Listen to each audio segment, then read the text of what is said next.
This is pretty cool. I want to start the show off on a high note. We might actually, this might be the highest note, my climax in the beginning of the show. Wouldn't that be awkward? So we're going to give someone a chance to go to CSM this year, which is in Boston, Beantown, for free. So a lot of times we've heard from people that sometimes, cost is a factor when you consider going to a conference like APTA's CSM. Travel, hotel, price of admission, food, time away. There's a lot of factors, but we're teaming up with one of our sponsors who's been supporting the show for a while, ATI Physical Therapy. They want to know if you want to come be inspired in Boston with them. Register to win an all expenses paid trip. So check the show notes of the episode if you're listening to the podcast, or check the description of a YouTube video below. We'll have a link. I would get to this as soon as you can, because we're going to pick the winner in just a couple of weeks. Looks like we're going to pick the winner on December 15th, 2023. So jump in there, click it. Hey, you never know. You might win that. So pretty cool. CSM again, February 15th through the 17th in Boston, Massachusetts. We'll go have some Sam Adams while we're out there. If you've never been, pretty cool experience in my opinion. I don't get paid by APTA to say this. I actually enjoy the conference. More for people, for learning, for energy. And now you can go for free and be inspired with ATI. So check it out in the link in the show notes of the podcast or in the description of the YouTube video. Excited today because I get to bring on a friend, ... and former professor. She hates when I just say, well, she's my professor, because now we're just friends. And the episode today is pretty special because we're talking about CSM. Skye Donovan was my advisor in PT school and now one of my BFFs. And I decided to sort of make a guide, a loose guide. And I gave her the prompt, what are 3 things that you would do to help someone get the most out of their CSM? Since she's been going to the combined sections meeting for a number of years, and I've been going for a couple of years. I got some tricks up the sleeve. So we're going to put her 3 suggestions together with my 3 suggestions to see if we can make your CSM experience, well, number 1, free, right, with ATI. And number 2, just sort of maximize it. Like, how do you get the most out of it? Because it can be overwhelming.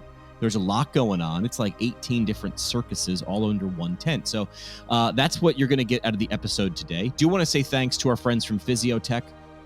They asked, do you want to boost your clinic's revenue by $290 per patient per quarter with their remote therapeutic monitoring? That's rhetorical. Of course you will. Enhance patient outcomes, ease provider workload, and turbocharge your earnings. Kickstart remote therapeutic monitoring at physiotech.ca. That's physiotech.ca. Plus our friends at MW Therapy help revolutionize your practice with their all-in-one outpatient PT EMR.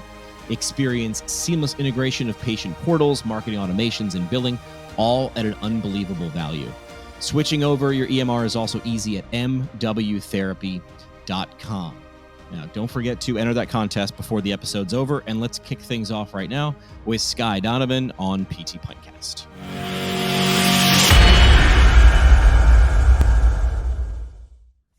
All right, ready to do this thing? Yes, always. All right, I'm going to start off high energy, high intensity, and tell people they should get ready to dial up the excitement, because today's episode is something you're going to want to turn up the volume for, especially if you're headed to CSM this year. Now, I don't want to assume that everybody in the audience knows what CSM is. So what is CSM? Let's put it to you this way. Here's how I describe it. What if the Super Bowl, Coachella, and a TED Talk conference had a baby, and that baby liked physical therapy? That baby would be CSM. Is that close to describing that? Yeah, it's like 18,000 of your nerd crushes all in one place, all wearing polos and khakis. And fact check me, is this the largest physical therapy conference in the world? Yes, 100%. Yes. And it's happening in Beantown this year. I Googled it. That's Boston. That's Boston's nickname. I'm Jimmy McKay. I'm your host. With me is someone who isn't just an expert on physical therapy, but is also a maestro of maximizing conference experiences. She's a professor of physical therapy, a chair of the PT department at Marymount University, where I went to school. And fun fact, the CBO, which we can get into of this very podcast. Welcome back to the program for, I don't know, a 7th or 8th time, Dr. Yeah, I Skye mean, Donovan. it's so much fun. I don't count, but thank you for having me. It's great to be here. I'm glad you're here. Now, we have done this new sort of 6-pack format, and I'll walk people through what that is I sort of tossed you a question or a prompt, and it was like, hey, what are 3 ways, you'll bring 3 ways, I'll bring 3 ways, 3 ways we can sort of get the most out of your CSM experience, and also like maybe like help you in the budget department, because like going to a conference ain't cheap, right? So we're going to go back and forth, and we'll each present our 3 suggestions. We'll alternate. We'll dive into the what's the suggestion, the why it'll work, the how, the costs, and how you might execute those things. By the end of the episode, you'll walk away with not 1, but 6 actionable strategies to skyrocket your CSM experience. Skye, as the guest, I'm going to let you go first. All right. Well, we're both Scottish, so we might have a lot of things here with cost savings. I don't know. So my first one is a packing tip.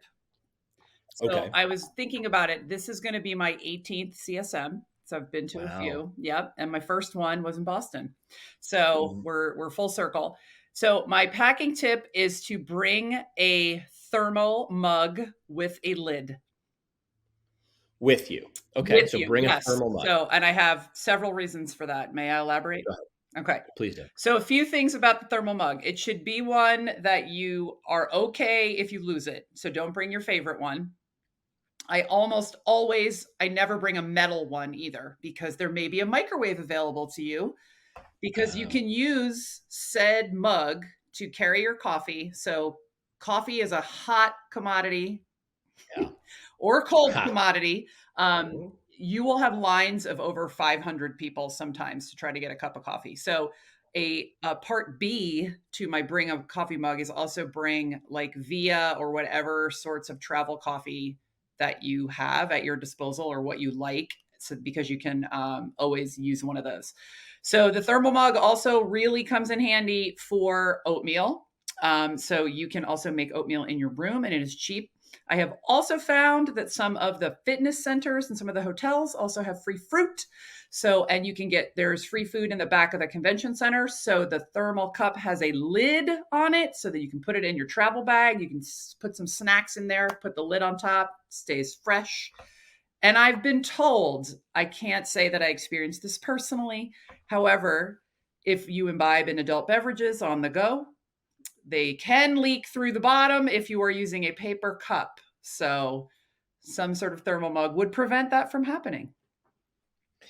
There's a lot to unpack there. Number one, if you haven't been to a conference, like if you stay at the convention hotel, like these things are not cheap, right? No, so if you can just minimize. And the other thing is, when there's 18,000 people at a conference and you're staying at the conference hotel or hotels that are near there, you mentioned coffee being a hot commodity. You might have to, and this is no joke, like you might have to show up an hour early at a Starbucks or the local Dunkin', which by the way, there's a Dunkin' right across the street. There is, but there also could be a foot of snow on the ground. That's true. February in Boston. So packing these things. So your suggestion was a thermal mug, right? But it's also like pack some of the things that you might, I mean, a 15-minute savings in the morning might help you make your first session and not miss the first 15 minutes of your session. Right. Or you're at that session without coffee, which is ungodly. Not good. That's good. So your suggestion is the thermal mug with a top, but also like maybe throw in a couple packages of instant oatmeal, which takes up no room, but can save you from, I'm late and the line for breakfast is down the street but I've already eaten. Right. And it can save you $20. And 20, right? Like a hotel breakfast could be like $28. And you're like, throw it on the room. And then you get out and you're like, how did I spend $400? It's like, well, room service, these things add up. All right. So that's your first suggestion, thermal mug. All right. My first suggestion, I went with sort of like strategies that were going to be, that have a theme. So I went with the theme. My theme is learning, networking, and fun. So those were my 3 things. 3 themes. That's not a theme.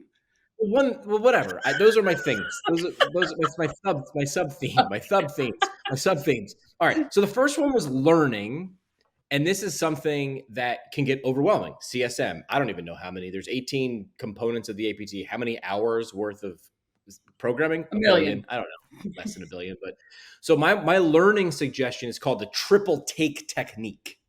Now you might appreciate this because you're in education. So just buckle up, because here's what you got. When you get your sessions, and again, you can plan it ahead of time, or you can do the wild card, which is what I do a lot. There's the APTA app, right? While you're in a session, here's where you utilize the triple take technique. Number one, attend each session with the intention not just to listen, but to engage.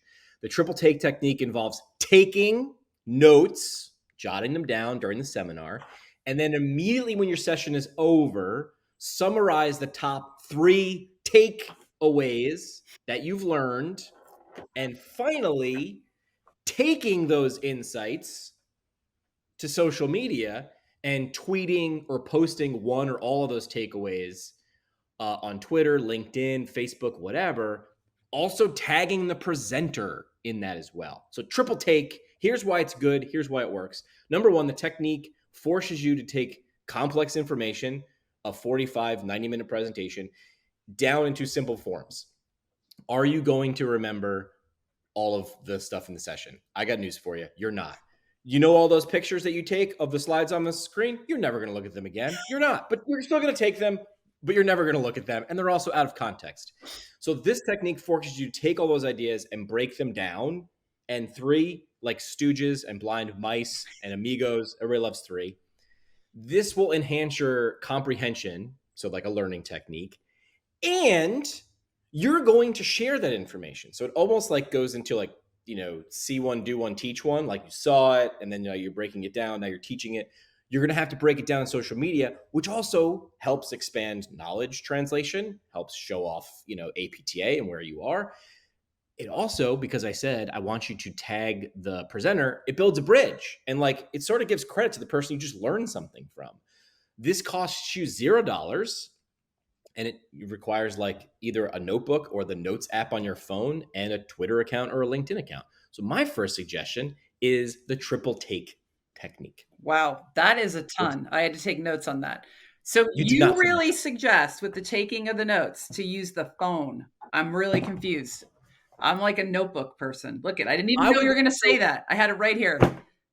So, right. So you were the person who you've given me a half a dozen notebooks. And I never used them until I started. And now that I do, here was the thing with using notebooks and not using notebooks. I always thought I had to take super detailed notes. And now I'm just like, I'm just going to jot a few things down. Mm-hmm. Oh, here's this other thing. And then later on, when I have to go do the thing I just talked about, I do sort of like having it in my own hand. I do like having portability with notes, though. So I like both because you can send those to friends too. I like that. All right. I'm going to have to try that. So you're going to have to hold me to it. So if I see you at CSM, you got to make sure I'm doing the triple takedown. Triple take technique. Triple take technique. Triple threat. Triple threat. And you better be walking around with your mug. So we'll hold each other accountable. Okay. All right. That's a good one. I did not expect that one. Coming at you. I know. Like I got to up my game. All right. So mine. So I am going to go with the theme, nourishment. So I did the cup. The next is you're going to nourish your mind. So here's my tip for CSM. Go to the posters. So the exhibit hall is fantastic. There will be unopposed hours because we're really wanting to drive people into the exhibit hall because the exhibitors pay a lot of money to be there, and they are actually what helps with the revenue for CSM. And they have free stuff. And they have great free stuff. You can probably get a notebook there, or maybe even a travel mug if you forgot yours. Yes, most definitely. So I like to think of the exhibit hall as New York City, though. So for those of you, both of us have lived in New York City. It's one of those types of places there. If you stay too long, then you're never going to get out. So the posters usually are way in the back.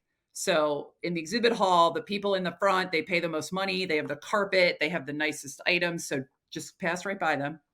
And go back to the posters. I say that because the posters are either students, new professionals, professionals who are working on their PhD, residents, fellows, or people who are very well versed in research and they've just figured out something great and innovative. So I like the posters because I think it's wonderful to go and support people who are doing research in PT because we need that. I think it's great to also be inspired by what people are doing. And you can bring something back for Monday morning, usually. So you get to talk to the person who's presenting the poster, and they can also help you sort of collaborate with them or introduce you to other people. Maybe it's somebody that's doing a technique close to something that you've been wanting to do, and you're seeing that patient population. So, plus it's our future. So I say, go to the posters.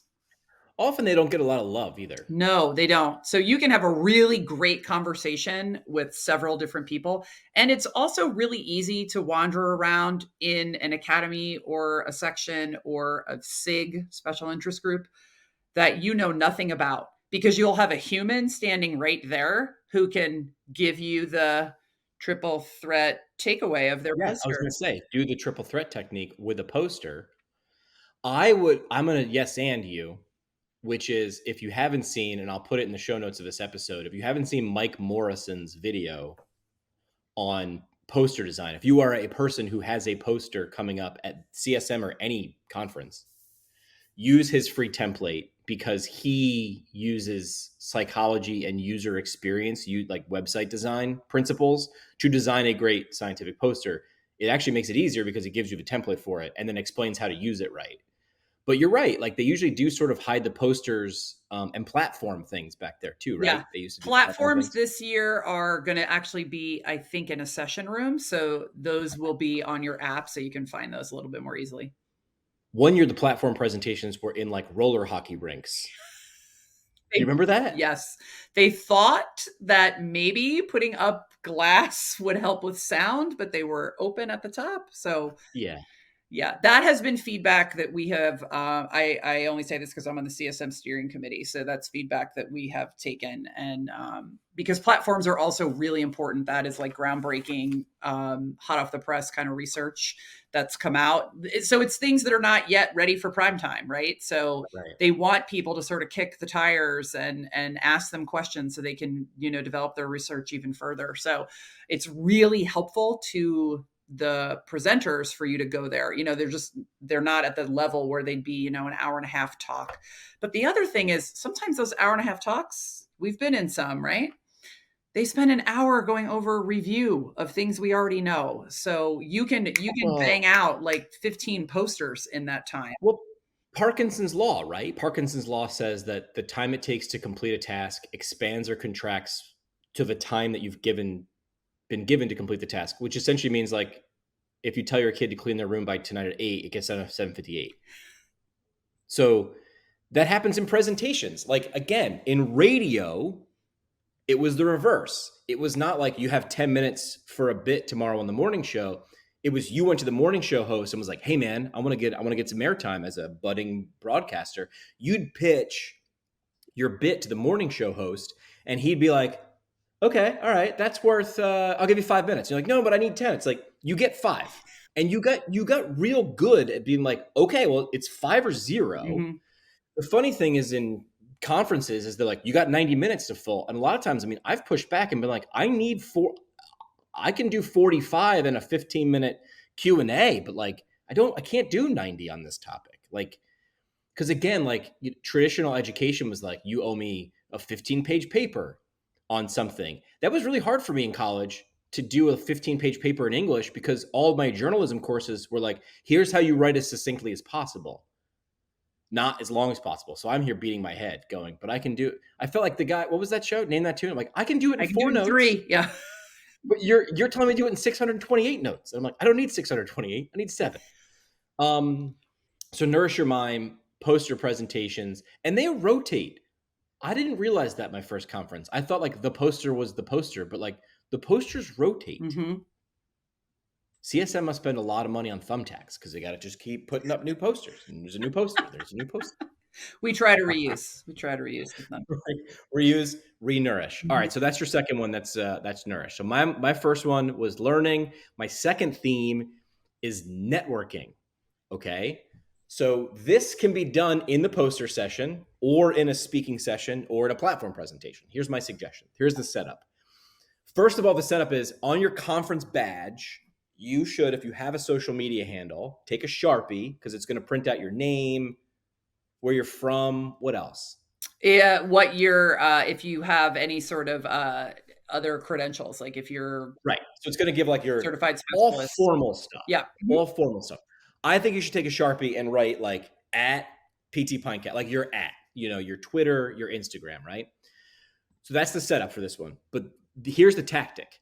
After a presentation, after you walk away from a poster session, after you're at a platform, approach someone or the speaker for a poster, ask someone who maybe asked an interesting question or made a good point, or someone who just happened to be in the session with you, and just sort of like ask them a question like, hey, wow, that was really insightful. I love that point on this. What do you think about it? This is the way to make friends at conferences. The funny part is you have a billion of these stories where people are like, we've been friends for 26 years. How did you meet? Oh, I tripped over someone's water bottle. And next thing you know, we're talking and we've been friends for 26 years and we come to CSM every single year. So here's why it works. It kind of gives you like a reason to talk to a random person. But again, what did you call it? Like just NerdCon for PTs or whatever? Yeah. It I think is. I called it So it Nerd gives you a Crush, reason to but I like like open up NerdCon.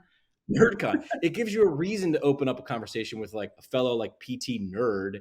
And it's like, hey, yes, and listen, you're going to weed out the duds real quick with this one. Cause you're like, hey, what'd you think about that? And if they give you like a dud answer, like, that's a great response. I'm going to go over here with someone else because I have to refill my oatmeal or something. But you might meet a winner. There are more winners than there are duds at CSM. I will say that. It's free. It takes 5 minutes of time, and you might walk away making a friend. The other thing is, a lot of people, we know this, a lot of people attend CSM by themselves, and they are taking the big leap. Mm-hmm. Students a lot of times will go in packs. Great idea, like with colleagues. But as you get later on in your career, like it's hard to convince someone to take a weekend and drop a couple $100,000 and come to a conference. So a lot of people are flying solo and they're looking for a friend. And this is a way to make friends or find friends, or even if you're in a group, get one more in your group. It doesn't really matter. So that is my sort of impromptu, like build a bear, find a friend. Build a bear. Build Yeah. a bear. And I would say for people, if you're watching this and you're a new conference goer, so one of the things I still have trouble doing this myself, but they have the ribbons that go on your badges. But get a first timer ribbon. You should, if it's your first time, get a first timer ribbon because you will have seasoned CSMers who will actually seek you out and want to. That's a good point. Invite you to different things. For clarity, the ribbons are these they're ribbons with like adhesive material, and I call them the wizard beard because they go on the bottom of your, you have your badge or on a lanyard, and then, if you're a member of a section or an academy, you sort of get that ribbon and you put them on. And then of course it's like, who can have the longest wizard beard? Because then it's like, it's flowing. Yes. I didn't know there was a first timer one. Yeah. Mm-hmm. That's easy to miss if you're a first timer because you're like, I don't know what these things are. Never mind, I should get one. Right. And that was going to be my next one, but I'm going to sort of play off of yours. So nourish your soul, right? So the whole connection piece, right? So I think CSM, if you asked a lot of people, what was the moment that you were able to say that you felt like you were part of something in the field of physical therapy, whether you're a student, whether you're a PT, whether you're a PTA, a vendor,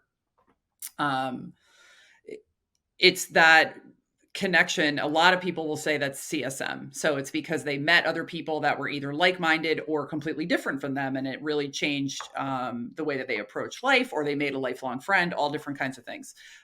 So I love when people actually act as like CSM ambassadors. So they may seek out someone who is a first timer or is, a student, and even if it's their second time and they don't really know what to go to.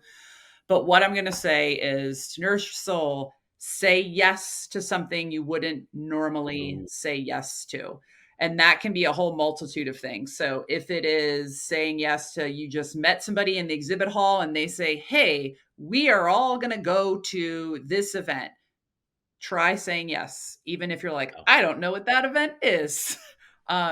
Even, sometimes vendors, they also have parties, especially students meeting students from other programs, tack on with them. If you're in a conversation with a really good friend of yours, maybe you're reconnecting with somebody that you went to PT school with 20 years ago. This actually happened to me. And he was my table mate in PT school, and he is a spinal cord researcher. I do nothing with the spinal cord. And a couple of years ago, he was like, come with me. We didn't finish our conversation. And I sat next to him in a spinal cord lecture. And I was like, but I learned so much, and it was a great place to be. And then we went to this amazing thing called the myelin melter. And I was like, I don't know what this is, but it was a happy hour for like the neuro section. And I don't do the neuros. But I got to meet like 35 new people, and I'm a total nerd. And I was like, if this thing is called the myelin melter, I am in.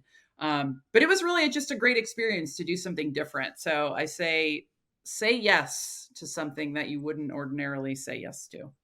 And there's enough things, no matter, even if you're really vast in terms of the things that you do, there are enough things at CSM that you can find things that are not typically your thing to say yes to. And I like how you're saying it's like a session or a party afterwards or meeting random people. You mentioned there was a moment that a lot of people have moments at CSM where they're like, I now feel part of the profession. Do you remember yours? Ooh, when I felt part of the profession, or my CSM moment? What your CSM moment that you were like, yeah, okay, this is like. So this is an interesting sort of like detour. So I'll tell you, I'll try to make it quick because I know we're doing quick hits. So I have a crazy background. I had a PhD first in basic science. So I was used to going to meetings that were 40,000 people. So CSM to me didn't sound super large. And I had finished PT school and was going to present a poster in Boston. And there was a crazy storm, and I actually couldn't get there. And I remember panicking because all the meetings that I had been to were fairly high level science, a little bit contentious. One of the things that happens sometimes in basic science, which still to this day I don't understand, is it's not super collaborative. It's a lot about, I need to get the information out first before anybody else does. So they use the word scooping all the time. So, I mean, you would be in a meeting or a presentation and you would stand up at the microphone and you would say, Donovan, and I went to school in the Bronx, New York. What is the mRNA platform? It was pretty abrasive. So that was what I was used to. And so when I couldn't get to CSM, I panicked. And I paid hundreds of dollars, because at that time we didn't have all the sorts of technology that we have now, because I thought I would never be able to get invited back if I didn't show up with my posters. So I sent my posters via FedEx, like electronically. They had to be reprinted. And then I had somebody stand at my poster, and then I had them put a Post-it note on it that was like, stuck in ice storm, cannot get here. And so then the subsequent year I went. And so my moment was when I sort of went into a meeting and I was like, all these people are nice, and everybody here is here sort of for the right reason. And they all wanted to meet each other. And it wasn't this sort of hierarchical kind of a meeting that I was used to. So I wouldn't say that it was like this one particular thing. It was just sort of the whole vibe, I guess. The vibe. Yeah. Yeah. My vibe moment, I don't think there was definitely a CSM moment, but I think my vibe moment for like the conferences came at Next. I loved the Next conference. I was sad. You sort of like alluded in PT school of like all the reasons we should go to Next. And I was like, I don't know. It sounds like a party. So great. And we went to that one, and it was, you had suggested, and this is another good suggestion we should throw out there if there's a student listening, like, hey, ways to get into a conference for free or reduced rate is like volunteer. And then you're sort of like in the side door, right? So you had suggested this. I volunteered. I got a free T-shirt, first of all. Orange, still wear it to this day. And then we got to usher people into the Oxford debate. And I remember like you were trying to explain to us you were like, make sure everybody comes to this. I was like, what is it? And you were like, it's this thing. And I was like, okay. And You had a watching lot of people trust. walk, Thank you. I was like, okay, it could have been something bad, but I was like, this sounds fun. And just sort of watching people like who were, fun but serious during the day. And now they were just ready to lose their minds. It was like 4:30 and they were just like, woo. And I was like, okay, I like this. It's not 5 o'clock, but we're cutting out early. I like this vibe. So for me, that was like my first like, okay, conferences are cool kind of situation. All right, my third suggestion to round things out sort of feels like yours. And this is one I think you probably would have figured I would have put in there. And this was the theme is fun. And I wanted to put a focus on local flavor hour. So my suggestion is a lot of times your first CSM was in Boston. It's been in all sorts of really, really cool locations. I don't know how many I've been in, 6 or 7 I've gone to. And a lot of times people are like, oh, you went to San Diego. How is San Diego? And I was like, I don't know, man. I don't know. Like, not really sure. It was I know snowing. the center, How was it? it was snowing in San Diego, which was a sucker punch. But a lot of times you're not doing San Diego. You're not doing Boston. You're doing the convention center and the hotel and like the Starbucks in the lobby. And so they I would all say, look the same. and they're all the same. Like how many, like, and this is an aside. My previous job, I traveled a lot. I've had to use the like Maps app on my phone to figure out where the hell I was because it's just every hotel and conference center looks the same. So my solution is the local flavor hour is if you're going to go to Boston or any conference location, take an hour a day if you can, because it is hard to get away from conference centers because they are typically like removed a little bit from the city. But at least once or twice during your trip there, like do something disgustingly touristy, like ride a duck boat, go to Fenway. Like there's no games in February. I'm not an idiot, but like just go around there, go around the park. I asked somebody, go to Cheers. Yeah. Like I've been to Boston like 5-6 times. I've never been to Cheers. I've been walked by it, but like do something ridiculous in the Boston Harbor. Just like do some local culture. Maybe combine it by doing it with some person you just met or like reconnect with that colleague. Just do something non-work conference related. And I mean, Boston's a pretty good city to do that. And there's a lot of stuff. It's walkable and things like that. I was looking at the map today. It's not awful in terms of walkability. It will be February in Boston. So you might want, on top of a thermal mug, you might want to bring like thermal socks or something or boots. So that could be it. All right. So that's my number 3, which is local flavor hour. I like that. I am not good at that myself, so I like that. It's hard. I mean, I remember going to Boston for something. Was Next in Boston one year? Yep, in the summer. And I remember like a girl I went to high school with who also happened to be a PT, saw it on my Facebook feed. We hadn't seen each other in years. She lived there. She's like, reach out. We'll hang out. It's like, absolutely. And then you get to a conference. You're like, that is not happening. Like, I don't have a car when I'm there because I flew in, and then I don't know where you live. And you don't have 2 free minutes to rub together. I'm telling you to find 2 free minutes to rub together and do something just ridiculous. Go buy yourself a Sam Adams at a legit Sam Adams at a legit Boston bar. Do something like that. All right. So that is the 6-pack. How did you feel about the format? I liked it. I feel it's a little easier when you ask a guest to sort of like, all right, just bring 3 ideas and then we just riff. Yeah, it's more fun for me. You gotta be comfortable because you gotta have like 4 or 5 because what if you said what I was gonna say? Well, I did that too. I have an extra one just in case. But see, they have great minds. But also it's kind of cool when you give people the same prompt and they have different answers, and you give people the same prompt and they have the same, and there is some crossover. It's like a Venn diagram. This would make for a great poster presentation in the future. You love your Venn diagrams. I have a bonus one as well. So I'll just use the one. I'll just call it a bonus one, which is it's something you taught me. Do you remember when we were in New Orleans for CSM? That was probably like my 3rd or 4th CSM. Now I'm a little different. I'm a little weird. And I did like something like 35 interviews in like 3 days. and we were at dinner, and you were like, "How's it going?" I'm like, "It's great." I remember we sat down to eat, and then we were like, "It's great. I'm doing great." And you're like, "Okay." And then like halfway through dinner, it was as if someone had taken my plug and just removed it. I vividly And I remember remember just this. I thought you were going to face plant into your food. I remember being like like a robot and just being like, and I was gassed. And then I remember like it was 3 or 4 conferences a row because again it was Next and student conclave and things like that I was going to, and predictably you'd always be like 3 or 4 days later, "How's it going?" And I'd always be like, "I'm sick." And I never noticed why I was sick. And you're like, "I know exactly why you're sick because you're breathing recycled air. You're on a plane. You're rush, rush, rush. You're not taking care of yourself."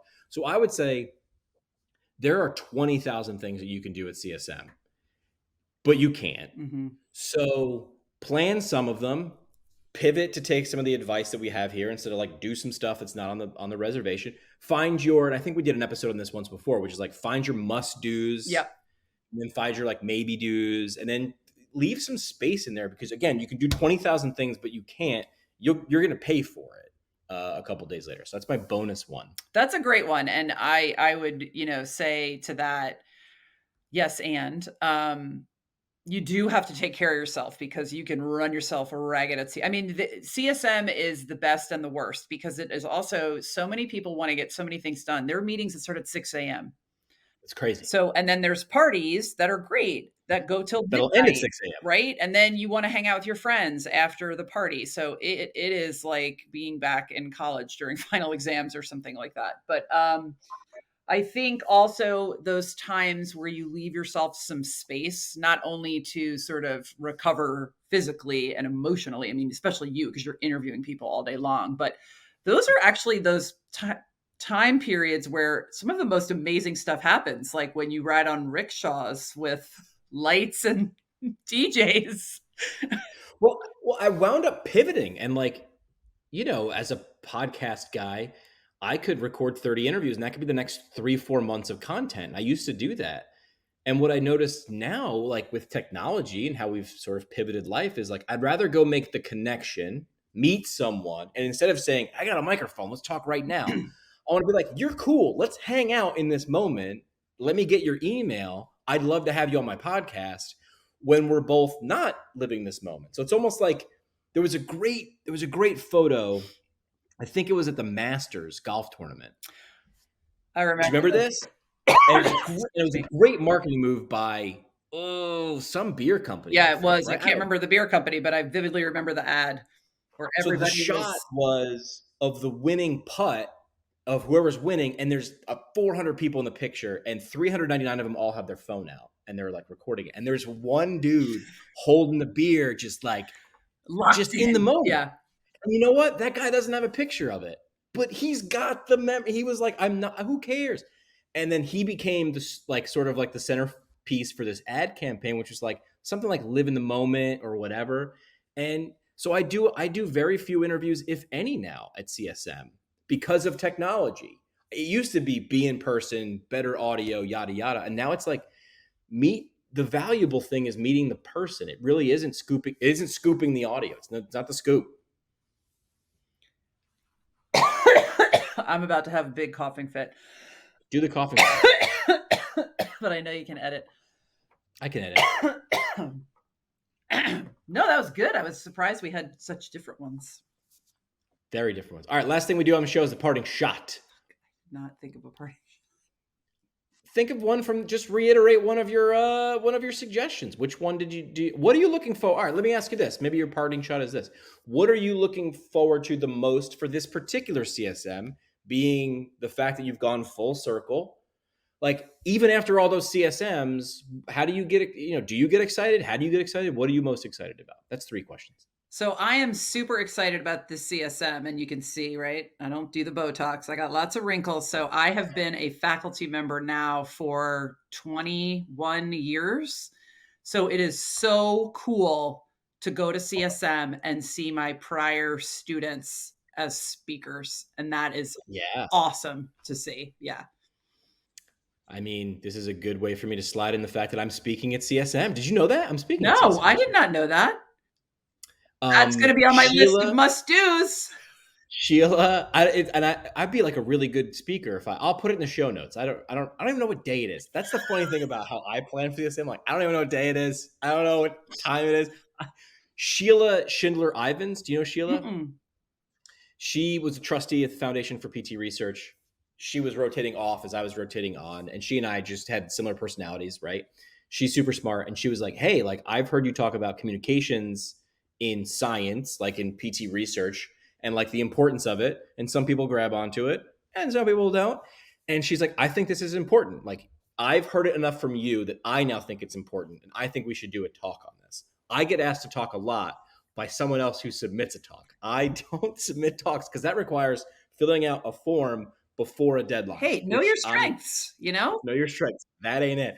So we're talking about, my portion is science isn't finished until it's understood, which is a quote that I use a lot. And it's just like, listen, if I can show someone 6 ways to spread their message, like, yes, a poster is good, a presentation is great. That's 1 out of 364 days. What are you doing? Because nobody else is going to do it for you. Like, they're not going to do it for you. They're never going to do it right. And they're not going to do it with as much enthusiasm as your work. So you got 2 choices. You could hire me. I'll do it for you. Or I could just teach you how to do it yourself. And so I'm going to sort of give like tactical tips on how to do that and where it'll go. And like, I want to remove some of this stigma of like, oh, like I need to be a graphic artist and designer. I'm like, you don't. There's Canva. I can show you 16 ways to use that in 15 minutes that will show you how to amplify your science. And I want to make it fun. And I want to use examples. And so I am speaking. You can look me up. I have no idea when it is. Is it section on research? I have no idea. Well, Probably. We'll see. It'll be amazing. That's really cool. That's really cool. And that is something you can use Monday morning. That's going to be great. Correct. So I will be as excited as everybody else when I find out what section I am presenting. You're going to find out it's going to be Saturday, 3 to 5 p.m. Probably. That's the money shift right there. They keep people there. Last tip too is also take a look at that app. We alluded to that before. The APTA puts together an app. For the longest time, people were like, oh, there needs to be an app. There needs to be an easier way. There is one. It's an app. It's free. You should download it. You should use it. Didn't they used to print out a newspaper every day? Oh, yes. That sounds insane. Mm-hmm. That sounds insane. They would produce a new newspaper every day. Oh, I got another really good CSM hack. It's not a hack, though. It's just nobody remembers. You're going to get your registration in your email, print it out and bring it if it doesn't come in the snail mail. Otherwise, you got to stand in a super long line when you register. Oh, that is a good one. I always do see the line, and I'm glad I'm not in it. Mm-hmm. Okay. All right. CSM Boston, just in time for Valentine's Day this year. It was Valentine's Day in Denver, Colorado. Yeah. In Denver. Yeah. I remember that didn't go over well for a lot of people. And everybody got COVID, so it was great. And then everybody got COVID. That was like both 3 years ago and 42 years ago in my mind. Mm-hmm. Right. Skye Donovan, professor, CBO of the podcast, APTA Board of Directors director. Yeah, it's a little redundant. Yeah. Director. Director. Thank you for embarking on this new format. I think we gave some tactical. I think in 40 minutes, people took more than 6 things away, and that's a win for me. Great. Well, thank you for having me. Always a pleasure.